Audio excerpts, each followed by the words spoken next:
Bonjour et bienvenue à tous. Nous allons parler du genre masculin, féminin. Les biologistes et les grammairiens ont pendant longtemps été les seuls à nous expliquer les différences entre mâle et femelle. Puis un psychiatre américain s'est demandé quel rôle jouait la société dans la formation de nos identités. Les féministes se sont ensuite emparés de ces études il y a une trentaine d'années. Et à la rentrée, la polémique est entrée au ministère de l'Éducation nationale. Une pétition de 3500 signatures demandait qu'on retire plusieurs livres de SVT, Sciences de la vie et de la terre, et 2 paragraphes en particulier qui évoquent la théorie du genre. Alors, pour nous éclairer, nous recevons aujourd'hui Florence Rochefort. Bonjour, bienvenue sur ce plateau. Bonjour. Vous êtes historienne spécialisée dans les questions du féminisme.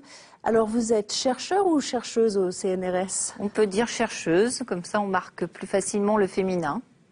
Vous avez signé, vous, une contre-pétition. Alors, il faut déjà nous expliquer au départ ce qui était écrit dans ces livres de sciences naturelles. C'était des chapitres qui concernent le programme de sciences sur la reproduction, avec une partie qui correspondait à l'aspect social, sociétal, c'est-à-dire que la reproduction, comment on définit un sexe, comment on se reproduit, et y compris d'ailleurs avec des exemples sur les mammifères.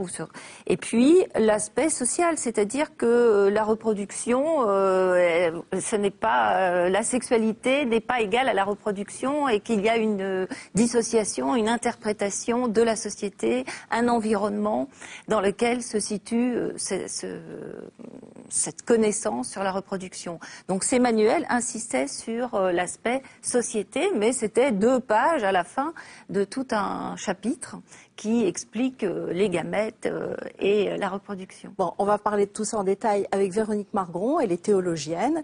C'est elle qui nous livre la réflexion théologienne aujourd'hui dans cet espace qui est partagé par le Jour du Seigneur et par Présence protestante. Bon, ça vous paraît invraisemblable de dire à des élèves de première qu'on est garçon ou fille et que selon les codes de la société, on devient homme ou femme? Ça me paraît pas invraisemblable, mais ça me paraît un raccourci quand même. Autrement dit, la place de ce qu'on appelle le roc de la biologie, le roc du biologique, qui est lui-même d'ailleurs assez complexe aujourd'hui, a de l'importance. Et sur ce roc du biologique, il y a toujours de la parole, à commencer par la parole des parents, la parole de l'hôpital ou de la clinique, de la maternité, là où l'enfant vient au monde. La parole de ses proches, la parole de l'école et la parole de la société. Donc c'est pas simplement les codes sociaux, mais c'est aussi la façon dont un enfant va grandir, ce qu'il va voir faire par son père, par sa mère, par ses frères et sœurs. Voilà. Donc il y a bien un parcours d'humanité. On n'est pas d'un bloc, comme si on était d'un bloc naturel et puis il n'y aurait plus rien à en dire. Donc il y a bien un parcours d'humanité qui est plus ou moins compliqué d'ailleurs pour un certain nombre d'enfants et de jeunes. Mais ce parcours d'humanité s'appuie sur un roc biologique qui, lui, est présent et qu'on ne peut pas omettre. Est-ce que vous comprenez ce qui a pu faire peur à des parents catholiques, chrétiens en général, dans ce qui était écrit dans ces livres? Alors, je pense que peut-être il y a d'abord une question de méconnaissance, de ne pas connaître suffisamment les manuels, de ne pas regarder ce que vous disiez, ce qu'il y avait avant, après, dans ces pages.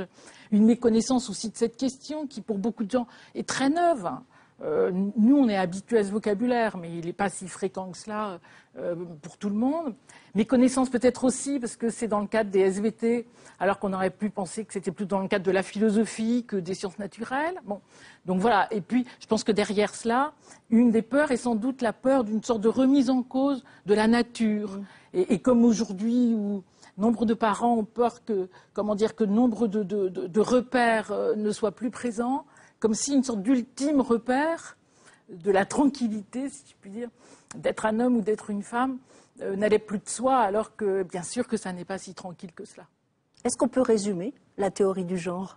Alors, ce n'est pas une théorie, c'est un concept. Donc, c'est tout à fait différent. C'est-à-dire que c'est un concept qui nous invite à penser la différenciation des sexes. C'est-à-dire, il y a une donnée, des filles et des garçons, et puis il y a des sociétés, et de façon très diversifiée, qui organisent, pensent la différenciation. C'est-à-dire comment on le devient C'est-à-dire qu'est-ce qu'une société fabrique comme normes, mais aussi comme discours, comme représentation, comme symbolique autour de cette différence. Mais cette différence, elle n'est pas donnée par simplement des données biologiques, elle est toujours insérée à l'intérieur d'un univers de sens. Je vous propose de faire un petit retour en arrière avec un résumé justement sur l'histoire de la théorie du genre, du concept du genre comme vous dites.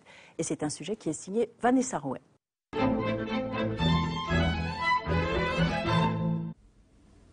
On ne naît pas femme, on le devient. Cette phrase écrite en 1949 par Simone de Beauvoir est a posteriori une référence de ce que l'on appelle la théorie du genre. La théorie du genre, c'est accepter la différenciation entre le sexe biologique, féminin ou masculin exclusivement, et la construction sociale du sexe qui fait qu'on devient socialement un homme ou une femme. Elle est partie des USA, dans la mouvance féministe des années 60, qui s'interrogeait sur une inégalité de la répartition des responsabilités sociales entre hommes et femmes, qui historiquement a été attribuée par les hommes, privilégiant les sphères de pouvoir et de décision et d'autorité aux hommes. Petit à petit, on en est venu à dégager cette idée de différenciation entre la prédestination biologique et la prédestination sociale. En France, cette idée est reprise par les mouvements féministes des années 70, contre les inégalités hommes-femmes, contre les rôles sexués imposés par la société. Aujourd'hui encore, qui sort de la norme est stigmatisé. On est vu comme subversif, transgressif, hors norme, ayant un problème identitaire, un problème identitaire auquel il faudrait forcément trouver une raison, soit psychologique, soit familiale, soit dans l'enfance, alors que tout simplement, pour certains, c'est un choix de vie, un droit à autre chose, être transgenre, le choix de l'homosexualité, le choix tout simplement d'être une femme, de l'assumer, mais de ne pas forcément avoir envie d'être mère, de ne pas avoir forcément envie d'être une épouse, et inversement pour les hommes, d'être certes un homme biologique, mais de ne pas avoir forcément envie d'exercer un rôle de pouvoir, un rôle d'autorité. Et vous avez essayé de réfléchir à quoi? Taxé par ses détracteurs d'idéologie non scientifique, l'enseignement du genre dans les manuels scolaires de première à la rentrée dernière alimente une vive controverse. Cette polémique contribue à stigmatiser la différence, alors qu'au contraire, sans encourager ils ont peur aussi de ça, d'un encouragement à la différence. Alors qu'on n'enseigne pas un encouragement à la différence, on enseigne juste le droit à la différence. J'ai envie de commencer par vous, Véronique. Il y a quand même des choses qui choquent dans ce qu'on entend, c'est-à-dire c'est la remise en cause, ou ça pourrait être la remise en cause du mariage, d'un certain rôle de la femme, en tout cas tel que la religion le concevait. Alors je ne sais pas très bien, je pense que ce qui moi me choque, c'est pas tout à fait ça. C'est plus de penser d'abord, comment dire, que nos manières de vivre seraient forcément des choix. Alors je pense que nos manières de vivre sont d'abord des héritages que l'on tricote. Alors l'héritage de ce qu'on appelle la biologie ou la nature, enfin, et puis après la construction psychologique d'abord qui se fait dans l'enfance en fonction des parents, du milieu, puis évidemment les stéréotypes de la société dans laquelle on vit participent à tout cela. Donc il me semble qu'il y a une construction qui est plus complexe que simplement dire il y aurait des rôles de la société et puis en fin de compte on déciderait si on les épouse ou si on les épouse pas. Je pense que l'humain est infiniment plus complexe et qu'il ne se réduit pas à la liberté d'un choix ou d'une raison.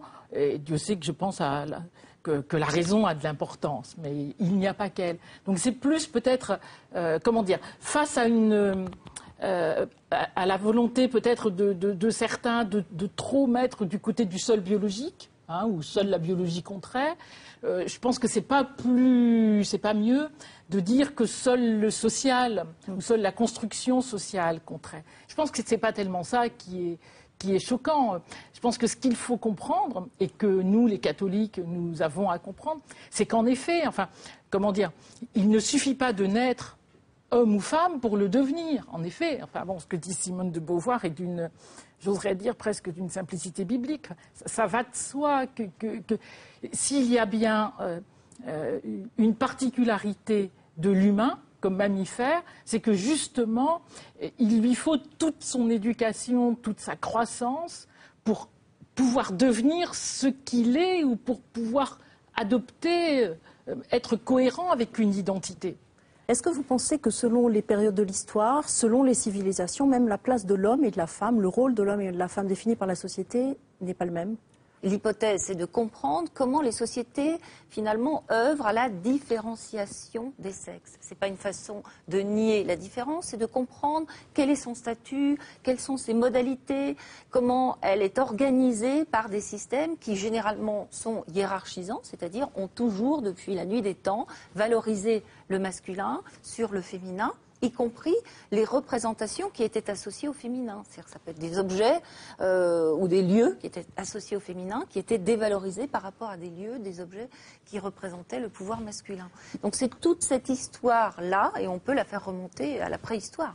Oui, sauf que là, on parle de recherches qui sont extrêmement récentes. C'est moins de 50 ans dans l'ensemble. Oui, mais c'est une question qui se pose par rapport au sujet qu'on vient de voir. C'est une question qui se posait déjà aussi dans la querelle des femmes, à la limite au Moyen-Âge, où là, c'était plus, justement, on contestait. Il y a déjà un pré-féminisme à ce moment-là qui conteste l'infériorité naturelle. Et là, elles font bien la distinction déjà entre naître femme et leurs rôles sociaux, puisqu'on leur disait, vous êtes nées femmes, donc vous ne devez pas apprendre à lire, vous ne devez pas prétendre à être des savantes ou des intellectuelles. Et elle répondait, non, c'est pas parce que nous sommes femmes que nous sommes inférieures.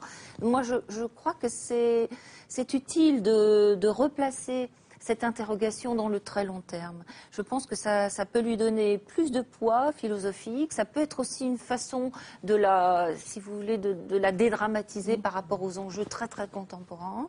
Et tout. Voilà, à partir du Moyen-Âge, il y a déjà cette querelle des femmes où on s'est demandé pourquoi elles n'avaient pas le droit d'exercer telle profession, d'avoir tel rôle. Et la grande question, c'était l'éducation. Alors c'était l'accès à l'éducation. Je vous propose une petite visite dans une exposition qui se tient en ce moment. Ça s'appelle La Fabrique à sexe.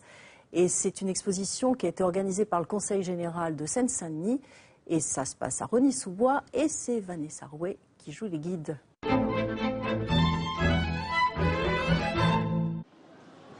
Une exposition choc au cœur de ce centre commercial de Seine-Saint-Denis.